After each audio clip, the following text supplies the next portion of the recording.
Hello everyone, welcome to our channel Medico Prime education.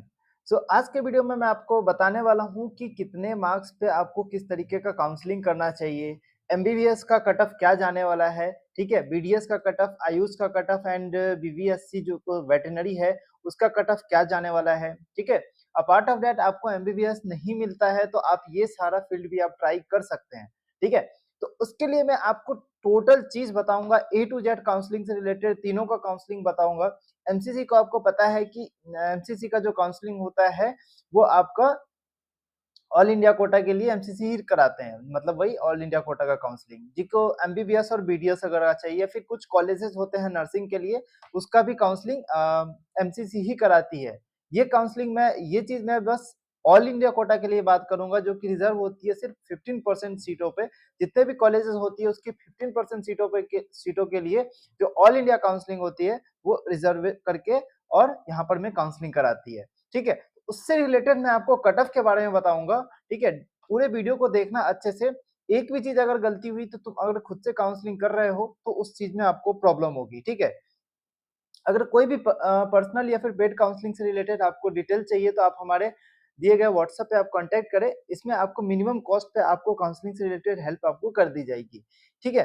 ज्यादा cost नहीं है, आप मिनिमम कॉस्ट पे आप यहाँ पर में आप कांटेक्ट कर सकते हैं। तो हम लोग बेसिकली काउंसलिंग से रिलेटेड हेल्प करते हैं, उस केस में आप यहाँ पर में आप कांटेक्ट कर सकते हैं, ठीक है। चलिए तो स्टार्ट करते हैं। सबसे पहले मैं आपको बता दूं, जो नीट काउंसलिंग होती है ऑल इंडिया कोटा के लिए, जो ऑल इंडिया कोटा के लिए जो काउंसलिंग होती है उसमें आपको सबसे पहले सेंट्रल में जब बात कर लेता हूँ, एक मिनट, हाँ। नीट काउंसलिंग से रिलेटेड बात करता हूं तो एमबीबीएस और बीडीएस और नर्सिंग के लिए 5% कोटा, 15% कोटा जो होता है, जो भी कॉलेज जितने भी कॉलेजेस होते हैं सब में 15% रिजर्वेशन होता है ऑल इंडिया कोटा के लिए, जो कि कंडक्ट कराती है एमसीसी। दूसरी तरीके का काउंसलिंग होती है आयुष। मैं एक चीज बात बता दूं, अगर आप क्वालिफाइड है, ठीक है, इस बार नीट रिजल्ट आने के बाद कितना क्वालिफाइंग मार्क्स है जनरल के लिए 144 प्लस, ठीक है। तो इससे ज्यादा मार्क्स आपका है तो आप क्वालिफाई हो, ठीक है, आप क्वालिफाई हो। इस केस में आप इन सभी कॉलेजेस को आप अप्लाई कर सकते हो। ये बेसिकली मैं गवर्नमेंट कॉलेजेस के बारे में बात कर रहा हूँ, ठीक है। जो भी कट ऑफ मैं बताऊंगा गवर्नमेंट कॉलेज के लिए बात करूंगा, ठीक है। और ये एक तरीके का डिटेल एनालिसिस है, क्योंकि आपको पता होगा जब काउंसलिंग समाप्त हो जाता है तो सारे कॉलेजेस का एक लिस्ट आती है, पूरा एक तरीके का लिस्ट आता है कि कितने मार्क्स पे क्या कॉलेज मिला है।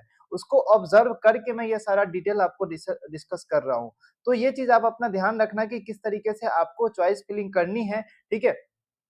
चॉइस फिलिंग ही बहुत इंपॉर्टेंट होता है, ठीक है। आपको अच्छा मार्क्स है तो इसको आप बेनिफिट उठाओ, ठीक है। चॉइस फिलिंग अच्छे से करो। अगर कुछ प्रॉब्लम होती है तो हमारे दिए गए कॉन्टैक्ट नंबर पे आप कॉन्टैक्ट करो, आपको हेल्प कर दी जाएगी, ठीक है।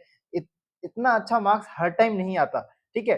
तो बी एश्योर कि आपको क्या मिलना है, क्या आपको चाहिए, ठीक है। क्या आपके मार्क्स पे, क्या आपके रैंक पे क्या होना चाहिए। अगर आपको किसी तरीके का डाउट है तो आप हमसे कॉन्टेक्ट कर सकते हैं, ठीक है। बाकी आप कुछ समझदार हो, ठीक है। देखो, अब आयुष का काउंसलिंग कौन कराता है, ए ए ट्रिपल सी जो कराता है, ये आयुष का काउंसलिंग कराता है। आयुष में क्या आता है मैं थोड़ी देर में बात करूंगा। वेटरनरी का काउंसलिंग कौन कराता है, 15% सीट के लिए वीसीआई कंडक्ट कराता है, ठीक है। देखो, ये जो कट ऑफ बताऊंगा ये स्टेट के लिए अलग कट ऑफ हो सकता है स्टेट के लिए उसका रैंक डिफरेंट आए, ठीक है। मैं बस ऑल इंडिया कोटा के लिए बात कर रहा हूँ, क्योंकि कुछ स्टेट में कट ऑफ हाई जाती है, कुछ स्टेट में कट ऑफ लो जाती है, तो उसके लिए अपन परेशान नहीं होंगे, ठीक है। सबसे पहले मैं आयुष के बारे में बात कर लेता हूँ। तो आयुष में ये सारा कोर्स आता है, तो मैं इस वीडियो में आपको ये 3 कोर्स के बारे में बताऊंगा, इसका कट ऑफ के बारे में डिटेल में बताऊंगा। और apart of that veterinary college के बारे का कट ऑफ भी मैं आपको बताऊंगा। अलग अलग कैटेगरी में क्या क्या कट ऑफ जाता है वो सारा चीज मैं डिस्कस करूंगा। उस कट ऑफ के अकॉर्डिंग आप जा सकते हैं, अपना काउंसलिंग, अपना चॉइस फिलिंग आप कर सकते हो, ठीक है। और परेशान नहीं होना, क्योंकि ये सब सारा इस बार कट ऑफ लो जाने वाला है।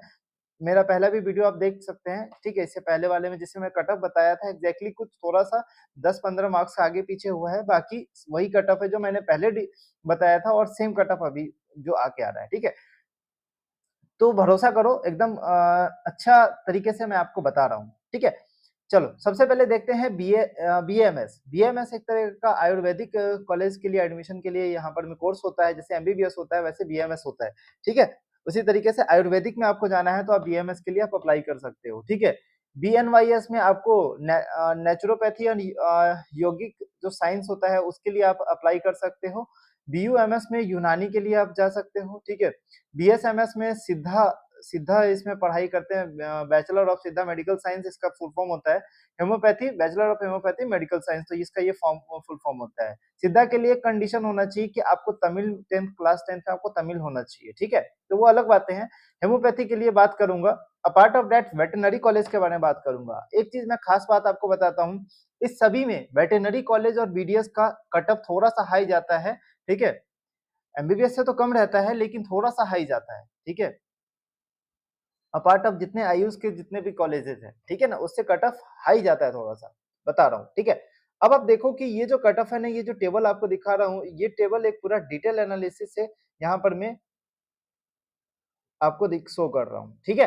तो आप देख सकते हो यहाँ पर एमबीबीएस के लिए देखो, कुछ मैं आपको बताऊंगा कि कुछ सेफ स्कोर है, मतलब सेफ रैंक मैं बता रहा हूँ। ऑल इंडिया कोटा के लिए ये मैं रैंक डिस्कस कर रहा हूँ, स्टेट रैंक डिस्कस नहीं कर रहा हूँ। ये जो लिखा हुआ है ये आपको दिख रहा होगा, स्टेट रैंक है, ठीक है, जिसमें मैं आपको general, EWS, OBC and ST SC के लिए आपको मैं दिखाऊंगा, ठीक है। चलो सबसे पहले बात कर लेते हैं एमबीबीएस के रिलेटेड। आपको ऑलरेडी वीडियो में बता चुका हूं कि एमबीबीएस से रिलेटेड आपको 26,500 रैंक या 26-27,000 के आसपास आपके पास है। उससे ऊपर है तो आप अपने आप को सेफ मानो, टोटली सेफ मानो, ठीक है।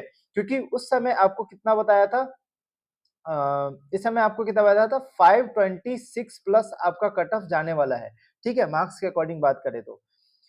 26,500 रैंक, 28 ईडब्ल्यूएस के लिए 28,500 रैंक सेफ है, ठीक है। यहां तक तो सेफ है, इससे कम होगा तो नहीं चल सकता, ठीक है, ये सेफ है, ठीक है। उसके बाद ओबीसी के लिए आपके पास 26,500 से 27,000 तक जा सकता है। इससे अगर ज्यादा रैंक है आपको तो आप बॉर्डर लाइन पे माने जा सकते हो, ठीक है। 500-600,000 रैंक आप ज्यादा है तो आप बॉर्डर लाइन पे माने जा सकते हो, इसमें आपको मिल भी सकती है, नहीं भी मिल सकती है। उस केस में आपको क्या करना है, आप कंफ्यूज हो तो हमारे भी दिए दिए गए वो नंबर पे आप कांटेक्ट जरूर कर सकते हो। इस नंबर पे आप कांटेक्ट करें और हमारे से सुझाव ले सकते हो, ठीक है। 1.45 लाख आपको रैंक आपको देखने को मिलेगा एससी के लिए एंड 1.5 लाख आपको मिलेगा एसटी के लिए। यहाँ पर मैं रैंक कितने रैंक पे आपको लास्ट में। अब हम लोग देखते हैं बीडीएस के बारे में। बीडीएस में अगर हम बात करते हैं तो जनरल कैटेगरी में आपको 75,000 से 80,000 तक आपका कट ऑफ जाने वाला है। तो मैं बोला इसमें थोड़ा सा इसमें लो कट ऑफ जाता है इन कंपैरिजन टू एमबीबीएस से रिलेटेड, ठीक है। तो अगर आपका एमबीबीएस सीट नहीं मिल रहा है तो आप ये सारा चीज आप अप्रोच कर सकते हो अपने अपने फ्यूचर के लिए, ठीक है। तो अगर ईडब्ल्यूएस में देखें तो वहीं पर मैं 85,000 के आसपास आपको जाएगा, लगभग अप टू 85,000 रैंक तक जाएगा। 80,000 रैंक ओबीएस के लिए जाएगा, ओबीसी के लिए, ठीक है। और एससी के लिए आपको 2.25 जाएगा एंड एसटी के लिए 3 लाख जाएगा, ठीक है। बीएमएस के लिए आपके पास आयुर्वेदिक आयुर्वेदिक कॉलेज के लिए आपको कितना जाएगा, 1,10,000 तक है रैंक, तो आप तो सेफ स्कोर में हो, ठीक है, सेफ है। 1.21 लाख आपका ईडब्ल्यूएस के लिए सेफ है। ओबीसी के लिए आपको 1.15 लाख आपका सेफ है। एससी के लिए आपको 2.75 लाख आपका सेफ है, ठीक है। एसटी के लिए आपको अप टू 3.30 लाख आपके लिए सेफ है, ठीक है। बीएचएमएस के लिए आपको बात करें, होम्योपैथी के लिए आपको 2.25 लाख मतलब 2,25,000 रैंक तक है, तो आप इसमें आप सेफ मान सकते हो अपने आप को, ठीक है। इतना में आप अप्लाई कर सकते हो। 2.50 2,50,000 रैंक है ईडब्ल्यूएस के लिए। ओबीसी के लिए 2,35,000। एससी के लिए आपको 4 लाख तक होना चाहिए। एसटी के लिए आपको ऑल इंडिया रैंक 4.45। ये मैं सारा बता रहा हूँ आपको, ऑल इंडिया रैंक ये रैंक आपको वेरी कर सकती है, ये कट ऑफ आपको वेरी कर सकती है स्टेट बाय स्टेट, ठीक है। अगर आप स्टेट काउंसलिंग से जाओगे तो वो चीज आपको कट ऑफ में वेरी करेगी, ठीक है। तो उसके अकॉर्डिंग आपको देखना है। जैसे कि मान लो कोई स्टेट में आपको, जैसे एमबीबीएस का मैं बात कर लूं, कोई स्टेट में आपको 28,000 रैंक पे, आपको ऑल इंडिया रैंक 28,000 पे आपको उस स्टेट में मिल रहा है, तो क्या आप ऑल इंडिया काउंसलिंग करोगे? नहीं, आप स्टेट के थ्रू आपको जाना चाहिए, क्योंकि आपको स्टेट में आराम से कॉलेज मिलेगा, यहाँ आपको ऑल इंडिया में नहीं मिल सकता, ठीक है। तो ये चीज आपको समझना पड़ेगा, ये सारा डिटेल्स आपको समझना पड़ेगा। आप अपने स्टेट का पूरा कॉलेज का लिस्ट निकालो, ठीक है, पूरा एक तरीके का एक लिस्ट निकालो और उस लिस्ट से अपने आप को कंपेयर करो, अपने रैंक को कंपेयर करो कि किस तरीके से आपको चलना है, ठीक है। बीयूएमएस के लिए, यूनानी के लिए आपको 2,35,000 रैंक होना चाहिए, ठीक है। ईडब्ल्यूएस के लिए अप टू आपको 2,40,000 तक रैंक जाएगा, ठीक है। ओबीसी के लिए आपको 2.2,30,000 रैंक तक एंड एससी के लिए आपको 5.5 एंड एसटी के लिए 7 लाख, ठीक है। वेटरनरी के लिए 85,000, देखो यहाँ पर वेटरनरी के लिए भी आपको कट ऑफ आपको हाई देखने को मिलेगा, ठीक है। ईडब्ल्यूएस के लिए 1.10 लाख मतलब 1,10,000 रैंक तक होना चाहिए। ओबीसी के लिए 90 लाख तक 90,000 तक रैंक होना चाहिए, ठीक है। एससी के लिए आपको 2.30 लाख एंड एसटी के लिए 2.80 लाख आपको होना चाहिए, ठीक है। तो इतना रैंक अगर आपके पास है तो आप इस रैंक के अकॉर्डिंग आप सेफ स्कोर में माने जा सकते हो, ठीक है। तो देखो इस चीजों को इस तरीके से मत लो ताकि आपको कठिन हो, है ना। चीज़ों को इस तरीके से मत लो ताकि आपको प्रॉब्लम हो। आप ना चीज़ों को ये आप ना अपना रैंक देखो और स्टेट का पूरा लिस्ट बनाओ, ठीक है? ऑल इंडिया का पूरा एक लिस्ट बनाओ, ठीक है? अभी तो ख़ैर 15-20 दिन है काउंसलिंग स्टार्ट होने में, तो इतने दिनों में आप ये सब सारा चीज़ रखो। अपार्ट ऑफ दैट आपको डॉक्यूमेंट का भी पूरा ध्यान रखना है, ठीक है? मैं आपको पूरा डॉक्यूमेंट का लिस्ट बताऊँगा कि कौन-सा डॉक्यूमेंट आपको चाहिए एडिशनली, कौन-सा डॉक्यूमेंट आपको लग सकता है ऑल इंडिया काउंसलिंग में। अपार्ट ऑफ दैट अलग-अलग स्टेट काउंसलिंग का भी मैं आपको वीडियो बना के डालता रहूँगा, तो आप हमारे चैनल को ज़रूर से ज़रूर सब्सक्राइब कर लें और कोई भी दिक्कत होता हो तो आप हमारे चैनल पे व्हाट्सएप पे आप मैसेज कर सकते हो जिसमें आपको मिनिमम कॉस्ट से आपको जो भी आपका डाउट होता है वो तो आपका फ्री में सॉल्व होता है। लेकिन अगर आपको चाहते हो कि आपको काउंसलिंग हमारे थ्रू कराए, ठीक है? मतलब सारा काउंसलिंग मैं देखूँ, ठीक है? तो आप हमारे पेड काउंसलिंग लिख सकते हैं और उसमें आप जाके अपना काउंसलिंग और बेस्ट कॉलेज आप पा सकते हैं, ठीक है? कोई भी तरीके का प्रॉब्लम नहीं होना चाहिए क्योंकि आपको बार-बार ऐसा इतना अच्छा मार्क्स नहीं आता है, तो वो चीज़ को आप लेके चलें, ठीक है? थोड़ा-सा पैसा लगा देने से आपका करियर बन सकता है, तो वो चीज़ आप समझो, ठीक है? बाकी आप पे डिपेंड करता है।